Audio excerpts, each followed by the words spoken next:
en la iglesia cristiana gentil y creen que lo hacen para adorar al verdadero Dios. No lo es. Es absolutamente detestable para el verdadero Dios y Él dice, no aprendan el camino de los paganos, no aprendan la manera de servir a sus dioses y digan que lo hacen para mí. Es una abominación. Bueno, la gente dice, bueno, es que eso no significa para mí. Bueno, realmente no importa lo que significa para usted. Nosotros no lo adoramos a usted, adoramos al verdadero Dios. Y si Él dice que es una abominación, entonces ¿qué es? Una abominación. Así de sencillo. Ahora seguimos y vean que dejé escrito en el calendario el mes de Tamuz, así como está ahí, para mostrar que Israel se involucró en esta perversión igual que ha hecho la iglesia gentil occidental. Y fue Constantino quien puso su espada en la garganta de seguidores del Mesías y les dijo, de ahora en adelante ustedes van a descansar en el día venerable del dios Sol.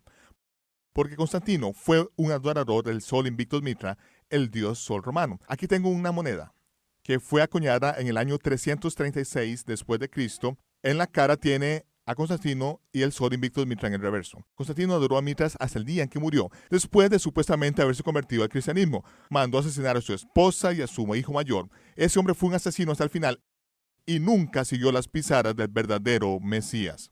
Después volvió a poner la espada en el cuello de los cristianos y les dijo, no celebrarán más las fiestas judías. Veremos que de acuerdo con las escrituras, que no se llaman fiestas judías, se llaman las fiestas del Señor. Y al Señor no se le quita, se enoja mucho.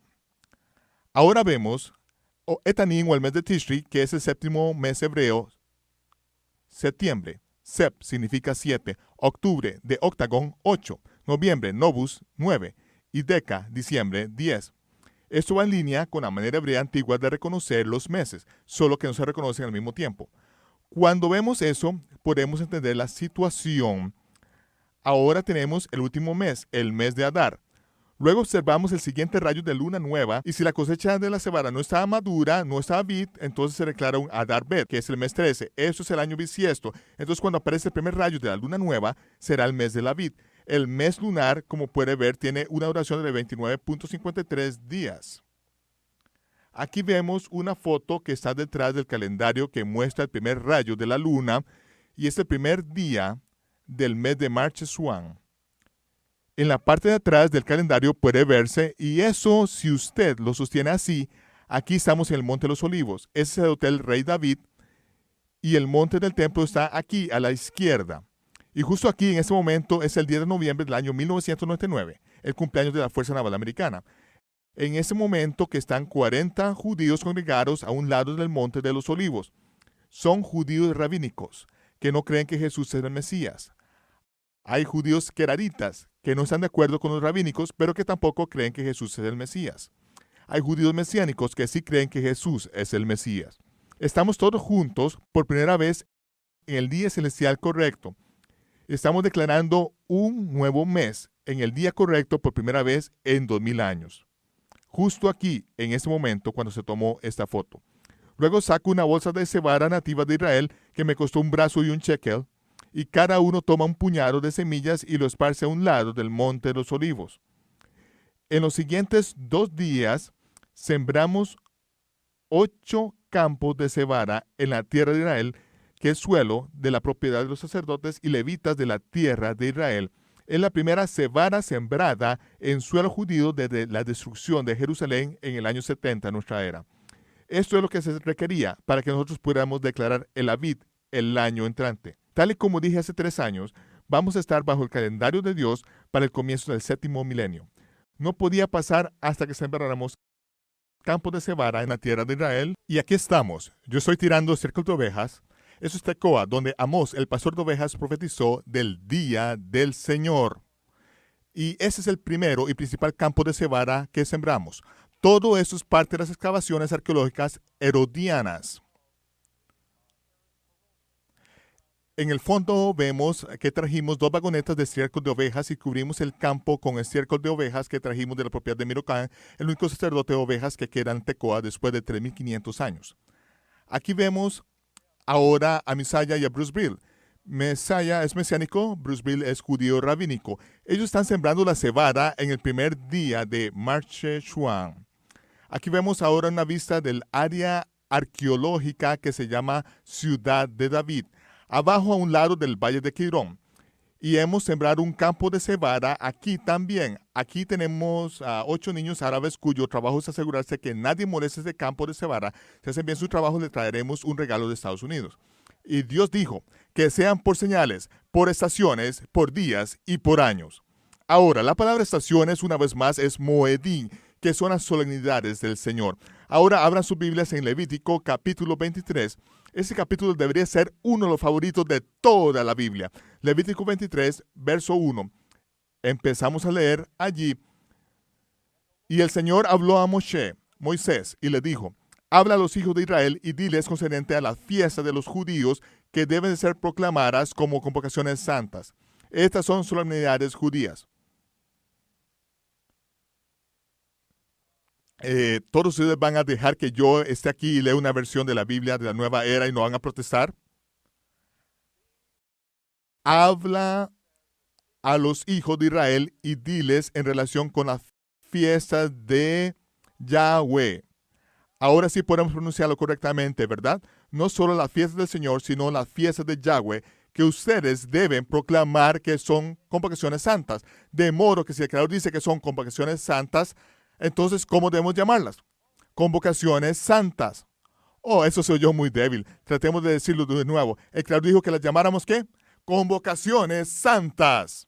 La palabra convocaciones en hebreo que dice mikra, que quiere decir ensayos. Cuando Dios creó a Adán, sabía que había creado un ser que le gustan las fiestas. Y dijo, así es como vamos a festejar de ahora en adelante. 3 veces al año quiero que vengan a Jerusalén. Todo lo que coman, todo lo que hagan, las oraciones que digan y todo lo que suceda en estas prácticas va a ser un ensayo de lo que el Mesías tiene que cumplir. Pero nunca dijo ni una palabra de que el Mesías tenía que cumplir estas cosas en ese tiempo. ¿Por qué? Porque si Satanás hubiera sabido cuál era el plan de Dios, nunca habría crucificado al Señor de la gloria. El Mesías vino la primera vez no para ser recibido como el Mesías y vivir feliz para siempre. Eso es completamente fabricado. La primera vez que vino lo hizo como un siervo que pagaría el sacrificio de expiación por los pecados de la humanidad derramando su sangre. Aún unos días antes de su crucifixión le preguntó a sus discípulos, ¿qué dicen los hombres que soy yo? Y dijeron, algunos dicen que eres Jeremías o Elías o uno de los profetas. Y dijo, pero ¿quién dices que soy yo? Pero dijo, tú eres el Mesías, el Hijo del Dios viviente. Y él le dijo, bendito seas Pedro, porque no te lo ha revelado carne ni sangre. Pero dijo, no se lo digas a nadie, porque yo tengo que ser entregado, crucificado, y el tercer día resucitaré de los muertos. Todo se trataba de una misión encubierta. Y después que resucitó de la muerte, sí se podía decir que tenía que cumplir cada una de esas prácticas, cada una de estas fiestas hasta el más mínimo detalle del día, momento y hora.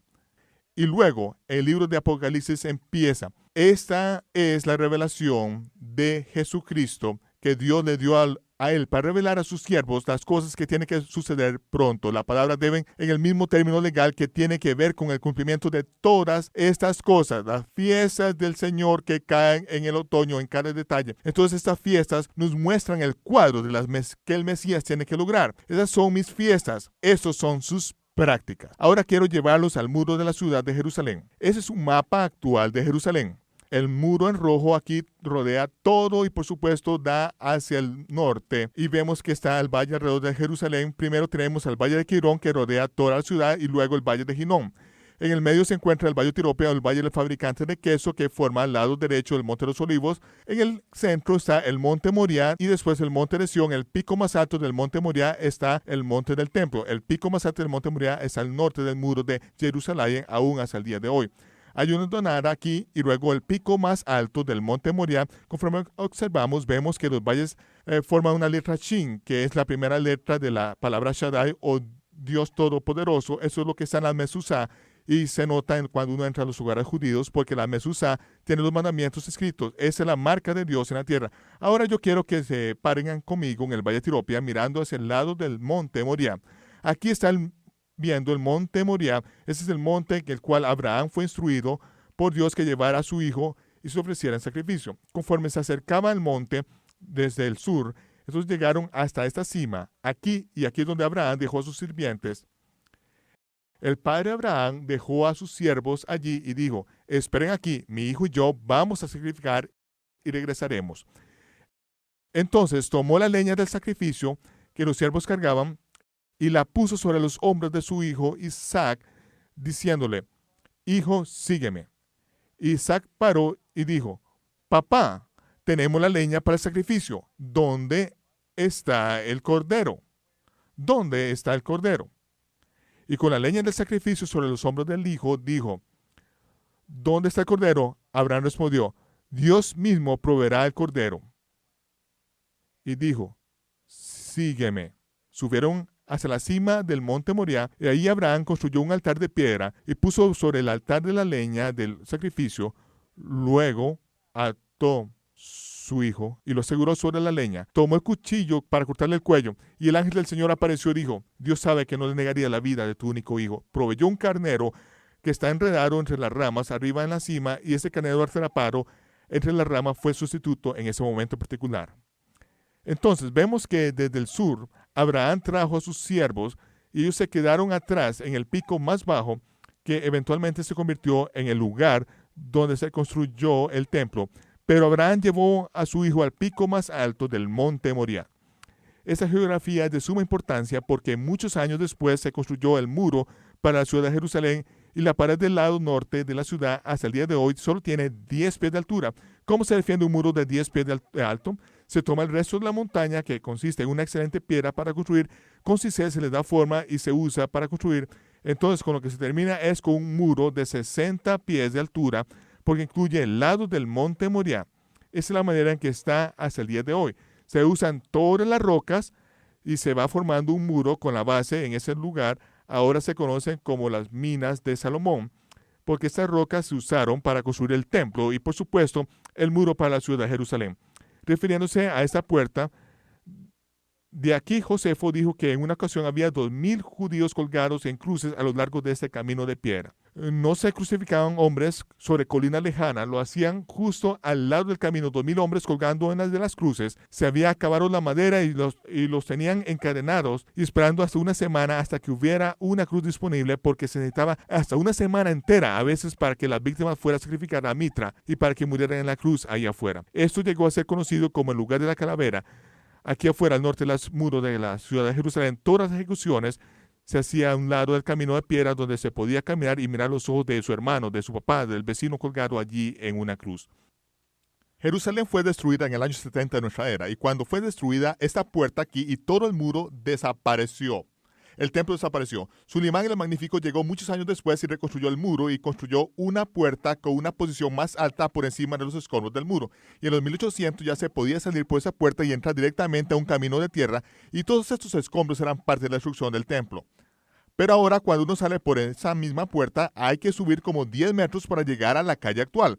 Por ahí es donde pasa el tránsito, ahí es donde están construidos todos los edificios, y luego cuando se mira hacia abajo a la izquierda, se ve que hay solamente una puerta que ha sido excavada en Jerusalén. Esa es la puerta por la cual salió el Mesías cuando iba a ser crucificado. Se puede bajar ahí hoy en día, pararse sobre la piedra por donde caminó el Señor, y es el único lugar en Jerusalén que está a ese nivel. Todo lo demás está por encima de 10 metros de escombros. Es a lo largo de este muro que a finales de los 70 el señor Ron Wyatt, quien había sufrido una quemadura de sol buscando los restos de los carruajes en el Mar Rojo, regresó a la ciudad de Jerusalén, y mientras caminaba por el lado de este muro con otro señor del Departamento de Antigüedades, dice que su brazo izquierdo se extendió y señaló hacia un montón de escombros a lo largo del muro que tenía hasta un gato muerto, y dijo, esa es la cripta de Jeremías, ahí dentro está el arca del pacto. Tan pronto dijo esto, recobró el control de su mano. Después de decir tan sorprendente declaración, el señor que iba con él dijo, ¡qué maravilloso! Vamos a conseguirle permisos y un lugar para que se hospede, nos encargaremos de todo. ¿Cuándo puede empezar? Pero no tenía idea de por qué tendría que estar allí. Tenía que regresar a su trabajo, entonces 6 meses después de estar estudiando se dio cuenta de que sí podía estar allí y empezó las excavaciones. Entonces vemos que en el siguiente cuadro que después de 3 años y medio de excavaciones, literalmente encontró los huecos de las cruces y los sitios de ejecución allí. He sostenido en mi mano numerosos clavos de 9 pulgadas que fueron extraídos de esta área en particular. Ahora podemos llevarla a la gente a través de video, mostrarles el sitio de la cruz, mostrarles la grieta del terremoto con Ron Wyatt tomando una muestra de una sustancia deshidratada que se encuentra en esa grieta y luego mostrándola a ustedes con una magnificación de 50,000 veces, y esa sangre, al agregarle agua, todavía está viva, con los somátidos aún moviéndose después de 2000 años. Ustedes van a ver esa noche algunas cosas que no podían imaginar antes, porque esto es el cumplimiento de las fiestas del Señor.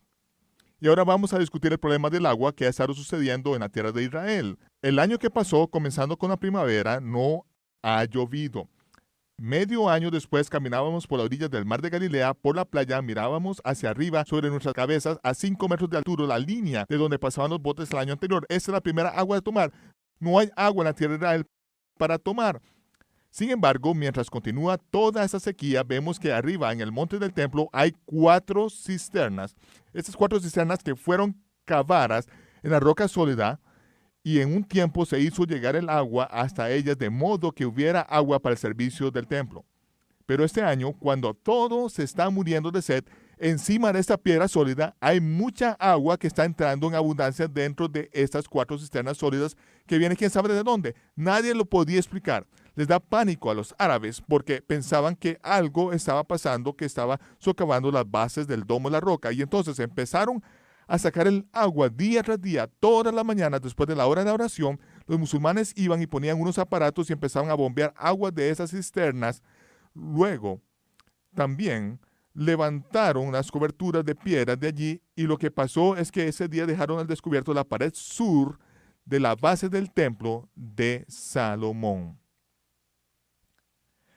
Ya sabíamos dónde estaba la base de la parte norte. Ahora, al estar expuesta la base de la parte sur, entonces ya sabíamos que debajo del domo de los espíritus, que vemos aquí en el fondo, debajo de este domo de los espíritus, acerca del cual los árabes son muy quisquillosos, existe una enorme piedra debajo de eso, y los árabes no quieren que nadie ni siquiera se pare sobre esta roca. Sin embargo, nosotros ahora sabemos que esta gran piedra es parte del sistema hidráulico de elevadores de arena, y es parte del elevador que Salomón construyó dentro del templo para esconder el arca del pacto en caso de que sitiaran la ciudad de Jerusalén. Ahora, sí podemos mostrar algunas cosas relacionadas con la construcción del templo de Salomón y la escondite del arca del pacto, acerca de las cuales no teníamos ni idea hace un año de que pudieran entenderse algún día. Y ahora vamos a entrar al monte del templo. Dentro del templo de Salomón les vamos a mostrar cómo fue construido, y vamos a ver estas cosas que están pasando en este último año, en el 6º milenio del hombre. El domo de los espíritus se sienta sobre esa antigua piedra enorme que está en el medio del lugar santísimo.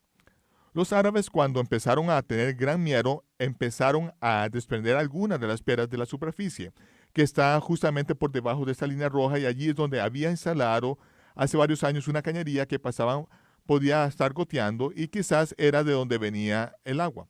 Entonces, cuando levantaron esas piedras, empezaron a excavar y quedó expuesta la base del templo de Salomón en ese borde. Yo ya lo sabía, no porque lo hubiera visto primero, sino porque había recibido una llamada de uno de los 7 fundadores originales del Instituto de los Tesoros del Templo. Él me había llamado hace un año cuando estuve en Israel y quería hablar conmigo acerca del Arca del Pacto, porque sabía que yo sabía algo del Arca del Pacto. Me hizo la invitación tarde en la noche para que me reuniera con él en su casa tarde en la noche allí en Tecoa. Yo soy muy cauteloso acerca de con quién hablo sobre el Arca del Pacto cuando estoy en Israel, porque algunas personas han muerto por eso. Y también sabemos que hay bastantes burladores en el mundo que se burlan de todos los descubrimientos del señor Ron Wyatt. Entonces yo estaba muy dudoso en ese tiempo, pero ahora sabía que era el momento para reunirme con él. Y entonces casi a medianoche fui a su casa, llevé a alguien conmigo que estaba preparado para esto.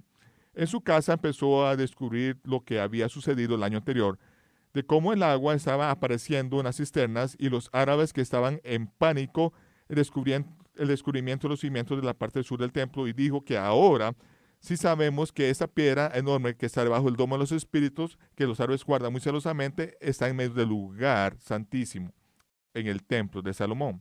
También dijo que si alguien entra allí, los árabes se preocupan mucho y no permiten que nadie entre ahí. De hecho, tienen creencias de gente que ha entrado y ha muerto, según dicen sus leyendas. Entonces yo me levanté muy temprano la mañana siguiente y fui a ese lugar. Me paré en medio de esa gran piedra. A la izquierda hay varios edificios allí y de inmediato salió un árabe y empezó a gritarme: ¡Salga de ahí! ¡Salga de ahí! Yo me paré ahí y dije: ¿Quién? ¿Yo? Mirando a mi alrededor, haciéndome el inocente como si no supiera qué estaba pasando. Y corrió, dio la vuelta por el norte, por el sur, y me hizo señales de que saliera. Y yo dije: ¿por qué? ¿Qué es esto? ¡Salga, salga! Él no me quería hablar, yo tenía que salir. Entonces salí y le dije: ¿qué es esto? Él dijo: usted puede leer acerca de ello. Le respondí: ¿dónde? Pensando que me iba a dar un folleto en los libros. Ahora váyase. Se portó muy grosero conmigo, entonces hice que me iba, me di media vuelta y regresé ahí donde pude ver las otras cisternas y gente instalando las bombas. Ahora vemos arriba en el monte del templo la piedra antigua que está bajo el domo de los espíritus, está directa con el centro de la puerta dorada en el puro centro. Es el mapa de 400 millones de bytes y cuando lo enfocamos podemos enfocar hasta una fracción de pulgada. Es ahí en el puro centro, en el medio de la puerta dorada, la puerta de la misericordia o la puerta del este, y sabemos que ahí está el templo de Salomón. Ahora, ese es un modelo del templo de Salomón. Esas líneas rojas que atraviesan la base aquí indican el nivel que ahora estamos cuando nos paramos en el muro occidental a orar. Todo lo que se ve debajo de la línea roja está bajo escombros y claro, vemos el borde donde estaba el templo de Salomón al fondo. Ahora, aquí está una foto que fue tomada el año pasado. La misma línea roja, ahí pueden ver el aceite de la frente de la gente que se inclina a orar contra la pared y oran y ponen las manos sobre el muro. Y allí ven la derecha de esa línea, el muro donde está el domo de la roca. Eso es por encima de donde estaba el templo de Herodes y el lugar santísimo del templo de Herodes. Pero el templo de Salomón estaba al norte de ese. Y sabemos que los dos templos ocupaban lugares diferentes según la opinión del propio Instituto del Tesoro del Templo. De hecho, el señor con quien me entrevisté, Eduardo Racanati, dice que fue uno de los fundadores del Instituto de los Tesoros del Templo, pagó una gran suma de dinero en Etiopía como soborno y bajó al sótano de la iglesia donde se dice que el arca del pacto está. Se requirió mucho dinero para entrar allí y luego bajó a la parte más profunda del aposento más bajo y le mostraron donde supuestamente estaba el arca del pacto. Y él dijo: ¿dónde? Y le dijeron: ahí. Si se supone que la vea, la verá. Si no se supone que debe verla, no la verá. Y él le dijo: no, así no es como funcionan las cosas. Quiero que me devuelva mi dinero. Y le dijeron: no, lo que ve es lo que ve. Usted pagó su dinero, es lo que vio. Él salió de allí y se dio cuenta de que eso es lo que le costó averiguar que no había nada en esa iglesia. Pero por supuesto, uno sabe que es un poco ridículo pensar que haya nada allí.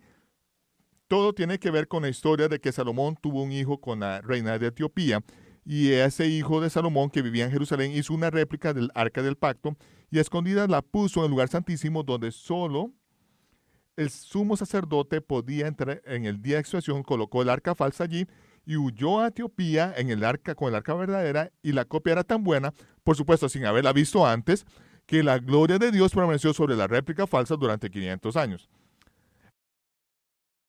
Pero esto es lo que ahora entendemos y vemos que está pasando en el monte del templo. Ahora, lo que pasó es que tomé una botella y conseguí un poco de agua antes de salir del monte del templo. Conseguí un poco de agua que la estaban bombeando de las cisternas, la puse en la tapa y caminé por el monte del templo. Luego escuché a varios árabes que me gritaban: ¡deténgase! ¡Deténgase! Por supuesto, yo no entendí inglés del todo y empecé a caminar más rápido y bajé por las gradas occidentales donde fui rodeado por unos 20 árabes.